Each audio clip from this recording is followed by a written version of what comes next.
Prof, kalau misalkan lembaga anti korupsi ini sudah tidak mendapatkan kepercayaan dari publik, ya, Mhm. ini mengindikasikan apa, Prof? Ya ketika kepercayaan itu luntur, sebenarnya ada indikator yang bisa kita pastikan, yaitu apa? Kegagalan sistem. Kegagalan sistem dalam menjalankan fungsinya yang tadi saya katakan itu mengalami disfungsi atau disfungsional. Nah, Oke, oke. akibatnya apa? Nanti ada beberapa drama, kalau saya katakan ada drama babak pembuka, petengah sampai akhir. Nah, Mhm. kalau ini sampai menurun terus ya, kepercayaan itu juga tidak dapat diperoleh, maka sebenarnya KPK itu berpotensi sekali untuk dibubarkan. Nah, pembubaran ini bukan berarti keinginan orang yang mendukung pemberantasan korupsi, tapi juga Hmm. menjadi keinginan dari orang yang atau seseorang yang boleh dikatakan berpotensi melakukan korupsi, pejabat korup gitu ya, itu malah suka. Jadi Hmm. dua-duanya menghendaki, Mas. Yang mendukung Oke. jelas itu mendukung Hmm. karena tadi trust-nya hilang, tapi Betul, betul. yang artinya yang berurusan dengan Pelaku ya, KPK, ya koruptor. pelaku ini juga pengen supaya apa? Ya nggak usah ada KPK.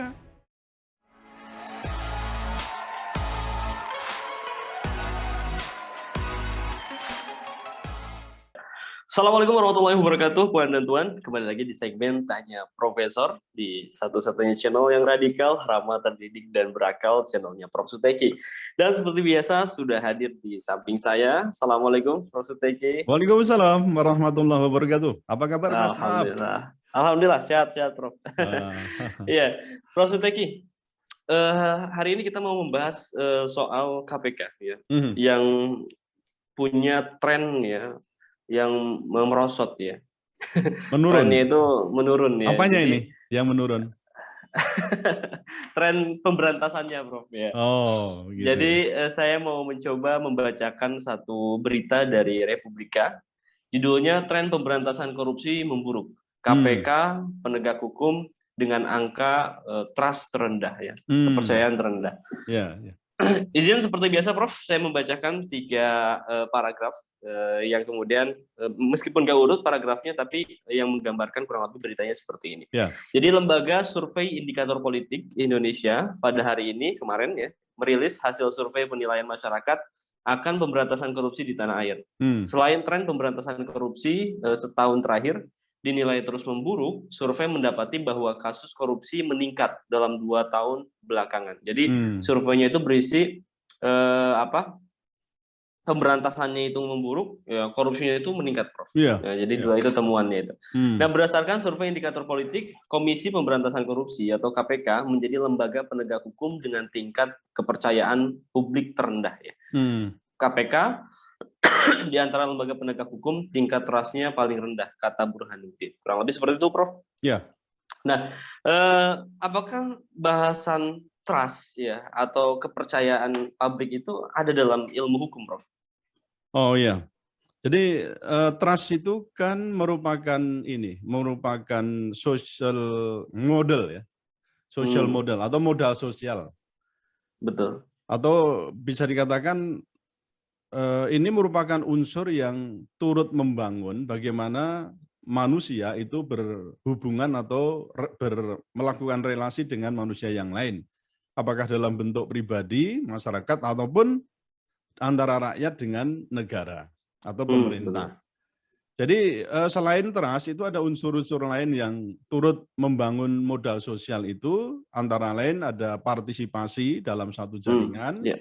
lalu ada reciprocity, kemudian norma sosial, nilai-nilai serta tindakan yang proaktif. Jadi Hmm, trust itu merupakan salah satu dari 6 yang membangun namanya modal sosial atau social oke. capital lah, atau ada Hmm, juga yang mengatakan begitu. Nah, trust itu merupakan bentuk keinginan untuk apa ya? Istilahnya itu mengambil risiko dalam hubungan sosial yang didasari pada perasaan yakin gitu loh. Bahwa ya.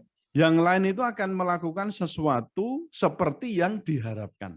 Itu Ya, ya. akan bertindak dalam suatu pola tindakan yang saling mendukung dan tidak merugikan diri sendiri atau kelompoknya. Jadi kalau kita lihat dari per definisi ini saja, trust itu begitu penting ya dalam membina Betul. keberlangsungan dan keutuhan sebuah relasi. Ketika trust itu luntur atau menurun atau memburuk gitu ya, maka sesuatu pihak itu sudah barang tentu akan mendorong makin hubungannya itu makin renggang. Ya, relasi makin renggang, bahkan suatu saat orang bisa menarik tadi kepercayaan yang diberikan kepadanya. Amanah yang Ya. diberikan kepada seseorang atau dititipkan pada pihak lain itu. Nah, jadi kalau bicara dengan demikian, trust itu sangat penting, Mas. Misalnya ini contoh di hukum tata negara ya. Lunturnya trust dari rakyat itu kan bisa berakhir pada impeachment, ya, pada pemakzulan terhadap seseorang pemimpin yang dulu pernah dititipi amanah. Nah, kalau ini kita kaitkan dengan persoalan KPK sama, kita rakyat ini kan menitipkan amanah kepada KPK sesuai dengan tugas pokok fungsinya ya untuk apa? Melakukan pemberantasan korupsi. Apakah itu lewat pencegahan ataupun lewat penindakan. Nah, ketika ini trust-nya luntur, boleh jadi ini akan ditarik trust-nya. Ditarik amanah yang tadi diberikan kepada KPK itu. Gitu. Ya, jadi kaitannya dengan hukum itu cukup kuat ya, Prof. Kalau kita luas sekali. Jadi bahkan tadi kalau di hukum tata negara, trust itu hilang, tarik amanah, impeachment. Ya. Gitu. Ya. Sebagai modal sosial. Oke, baik. Ya. Prof, kalau menurut Prof. Suteki, apa kira-kira penyebab merosotnya kepercayaan publik pada KPK ini, Prof?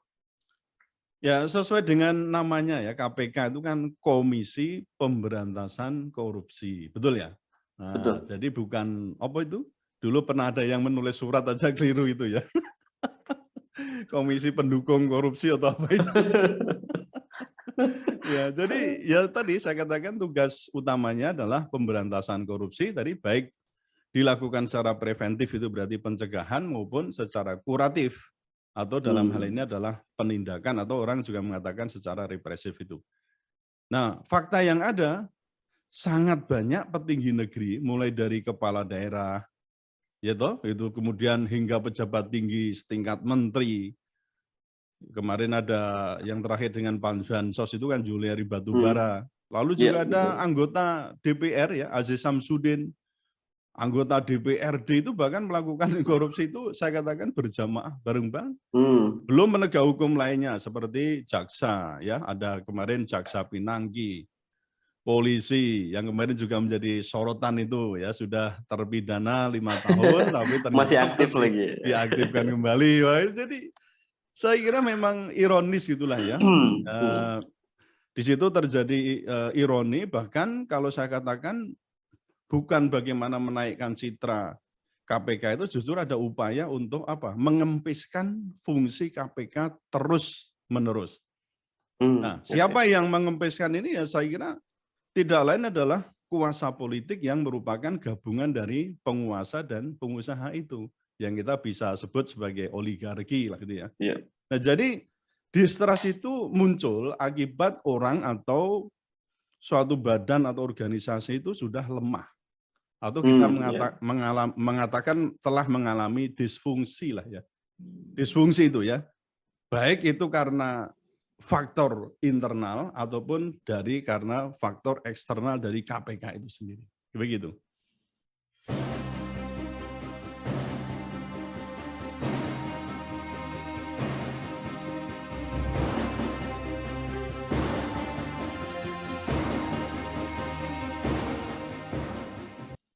Oke, baik. Prof, kalau misalkan lembaga anti korupsi ini sudah tidak mendapatkan kepercayaan dari publik, ini mengindikasikan apa, Prof? Ya, ketika kepercayaan itu luntur, sebenarnya ada indikator yang bisa kita pastikan, yaitu apa? Kegagalan sistem. Kegagalan sistem dalam menjalankan fungsinya, yang tadi saya katakan itu mengalami disfungsi atau disfungsional. Nah, akibatnya apa? Nanti ada beberapa drama, kalau saya katakan ada drama babak pembuka, petengah sampai akhir. Nah, kalau ini sampai menurun terus ya, kepercayaan itu juga tidak dapat diperoleh, maka sebenarnya KPK itu berpotensi sekali untuk dibubarkan. Oke. Nah, pembubaran ini bukan berarti keinginan orang yang mendukung pemberantasan korupsi, tapi juga menjadi keinginan dari orang yang atau seseorang yang boleh dikatakan berpotensi melakukan korupsi, pejabat korup gitu ya, itu malah suka. Jadi dua-duanya menghendaki, Mas. Yang mendukung Oke. jelas itu mendukung karena tadi trust-nya hilang, tapi Betul, betul. yang artinya yang berurusan dengan Pelaku ya, KPK ya koruptor. pelaku ini juga pengen supaya apa? Ya nggak usah ada KPK. Karena apa? Nanti penanganannya dikembalikan kepada kepolisian dan kejaksaan yang dulu itu ditengarai lebih lentur ya, lebih mungkin bisa dikatakan ya pemberantasan tidak sebagaimana dilakukan KPK waktu masih normal fungsinya itu. Nah, kalau sekarang kan bisa kita katakan itu tidak normal karena apa? Ya tadi di awal sudah Mas Aab katakan, satu sisi trust-nya itu menurun, di sisi yang lain kemudian juga kita lihat angka tindak korupsinya pidana naik korupsi gitu. itu semakin naik. Nah, ini saya kira merupakan sebuah ironi begitu. Oke, baik, menarik ya. Prof, ini kan lagi ramai nih, Prof. 2022 tapi udah rasanya mau 2024 aja ini, Prof. Iya, betul. Nah, kalau seandainya 2024 itu misalkan pemerintahan berganti ya. Apakah KPK ini akan berangsur baik atau memang ya seperti ini bahkan sudah makin memburuk, Prof? Ya memang sejak terjadi pelemahan yang tadi saya singgung dari awal, tengah, sampai akhir yang itu sangat berpotensi untuk dibubarkan itu memang tadi ya kinerjanya itu kalau kita amati ya, kita akan pengamat aja ini bukan pelaku ya, mengamati itu semakin menurun tadi. Bahkan tadi ditemukan oleh lembaga survei yang itu menyatakan kinerjanya menurun, lalu tingkat korupsi juga semakin tinggi dan akibat tadi trust itu semakin menurun juga. Nah, apakah nanti di tahun 2024 itu mengalami kenaikan? Saya sendiri agak pesimis ketika misalnya bangunan kekuasaan di Indonesia itu masih seperti ini. Artinya kan nanti masih banyak orang yang tersandra oleh masa lalu, belum selesai. Nah, untuk memotong mata rantai itu kan tidak gampang, Mas. Karena pejabat yang sekarang pun, ini kan masih bermimpi nanti akan berkuasa di tahun 2024. Misalnya pun itu tidak menjabat lagi, sudah menanamkan ini, atau memperkuat kaki tangan akar. Ya, kaki tangan itu saya kira sudah. Makanya kan untuk presiden atau juga wakil presiden ya pasangannya itu kan tetap nanti ini terutama oligarki itu akan mencoba untuk menyelamatkan diri ya dengan cara apa ya supaya misalnya ada kasus-kasus yang semula ya sampai sekarang itu tidak terkuat terutama dalam hal tindak pidana korupsi tetap akan selamat kan begitu. Jadi betul. Saya kok merasa agak pesimis ketika misalnya kita itu dipertontonkan babak demi babak untuk pelemahan bahkan untuk pembunuhan karakter terutama independensi dari KPK itu. Jadi intinya saya meragukan begitu ya, apalagi yang kemarin Mas juga tahu ya soal ramainya bagaimana alih status pegawai KPK ya dari pegawai KPK independen kemudian menjadi ASN. Belum lagi setelah itu ada sekitar berapa itu 56 atau 57 yang tidak lolos TWK itu, kemudian beberapa atau puluhan yang lain 50-an berapa itu kemudian dialihkan ke Polri ya, kalau nggak salah ke Polri itu. Nah, jadi itu kan berarti juga mengurangi tingkat radikalitas ya. Kalau saya mengatakan radikalitas, tapi radikalitas dalam arti amelioratif ya. Radikal dalam pengertian yang amelioratif dalam arti apa? Mempunyai komitmen pemberantasan korupsi tanpa tedeng aling-aling. Ya.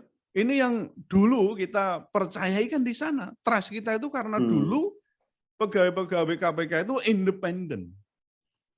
Mempunyai greget atau mempunyai semangat untuk pemberantasan korupsi tadi saya katakan tanpa tedeng aling-aling. Nah, kalau misalnya tidak yang demikian tadi saya katakan, ya maka ya saya mengatakan forget it. Bukan trust building, tetapi justru yang akan diperoleh adalah distrust.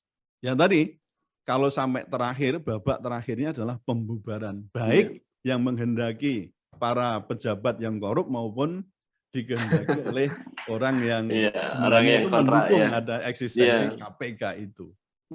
Tapi nggak percaya ya, tapi nggak percaya lagi itulah. Ya. Tapi kalau misalnya demikian, ya kita rugi sendiri gitu ya.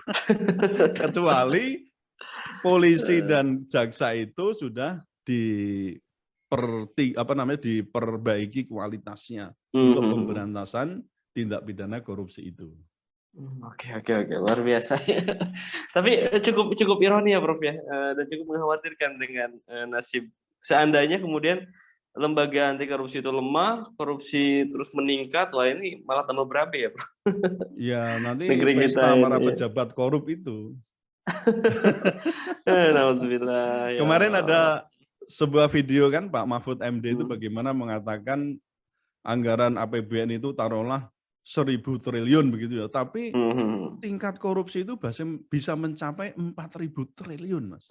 Wow. Coba bayangkan itu kan sebuah ironi yang bukan main ya. Jadi kita memang darurat tindak pidana korupsi di Indonesia, tetapi sayang sekali KPK itu menurut survei yang tadi Mas sampaikan itu justru mengalami penurunan kinerja.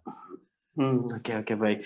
Ya, terima kasih Prof. Suteki. Terima kasih juga pada Puan dan Tuan yang sudah menonton di sesi ini ya, sampai di pertanyaan keempat mengenai tren pemberantasan korupsi yang memburuk dan KPK sebagai penegak hukum yang mengalami angka trust terendah ya di survei kali ini. Ya, Prof. Suteki, terima kasih ya. Puan dan Tuan juga terima kasih. Jangan lupa untuk like, comment, share, dan juga subscribe channel Prof. Suteki ya, karena kita akan senantiasa mengulas isu-isu viral secara radikal. Ramah, terdidik, dan berakal. Ya, baik, terima kasih. Ya, saya pamit undur diri. Assalamualaikum warahmatullahi wabarakatuh. Waalaikumsalam warahmatullahi wabarakatuh.